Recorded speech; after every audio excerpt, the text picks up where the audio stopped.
This is my 2016 Vauxhall Zafira 1.4 litre turbo petrol. And as you can see, she's leaking a bit of coolant. This is a very common place for the 1.4 turbo to leak coolant. And what I'm going to show you is how to replace this. The good news is it's a very easy fix. It should take no more than a couple of minutes. I've got to remove that clip and remove the pipework. This pipe comes from the engine and goes to the top of the coolant tank at the back of the engine.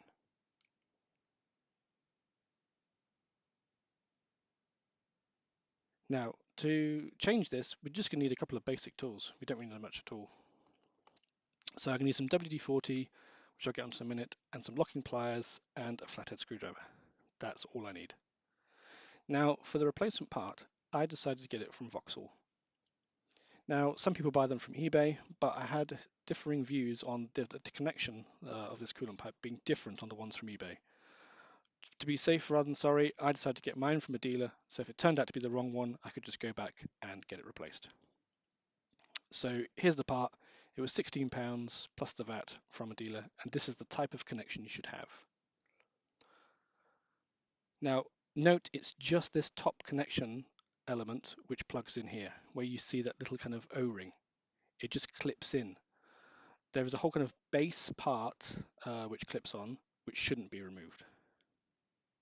By the way, if you're liking my videos, please do give me a like and subscribe. I really would appreciate it. So the WD-40 that I mentioned earlier, I spray that on the rubber pipes just so it makes the spring clips a little bit easier to slide off, because these have probably been on since the car was manufactured. So a bit of a spray of WD-40. When you put the locking nose pliers on and you're rotating the clip back, it just slides that little bit easier. Here is the best way that I found to release the pressure on the spring clip is coming up from this side. And then I've just locked the pliers. Once locked, just wiggle it back and it should start to come. Now, once it's popped off, I just plug the end with a bit of paper towel, just so nothing else shouldn't go in there, would go in there. Next off, I need to release this little metal clip, which is why I need the flathead screwdriver. This just pops off.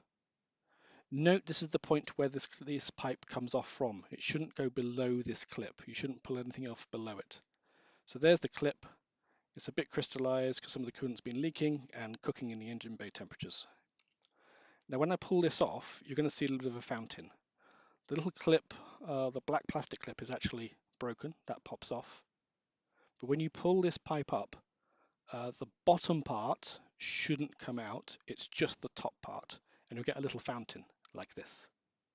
Ooh, see? So it's just that top part that should come out like that. Now we're going to prep our replacement pipe because I want to swap these over in one go. I'm going to put a bit of WD-40 on the new pipe, spray it up so that the spring clip goes on nice and easy. What I want to be able to do is just swap one pipe for the other at the fountain end. So here's the new pipe ready to go with its spring clip, which I'm reusing from the old pipe that was on there. Refit as in reverse it before. This is the new pipe pushed on with the clip released from below. The pressure's off, but just showing you how it's all released and gone up. Now that means on the other end, the end of the fountain, you can just unplug the old cable and then plug in the new one. And then it's just a case of the metal clip. So there's the new cable there, or new pipework there. I'm just going to do a quick hot swap so not too much coolant's left. This is the new pipe on, and then the new clip is going on. Notice that black clip that was broken on mine above it is not, it remains on there. So this is the metal clip here is just the bit that kind of holds the whole pipework on. And that's it. Job done, really. Apart from one little thing, there's this little clip here which just holds the piping in a certain position as it routes up to the coolant tank. And here you have the new cable, new pipework fitted. Really is really quick job. 20 quid and it's all done. The coolant didn't drop too much during my job, but I have got a neat little way to top this up, which I'll hopefully show you in my next video. I hope you like watching this video. Please do pop me some comments below to tell me what you think. Thanks.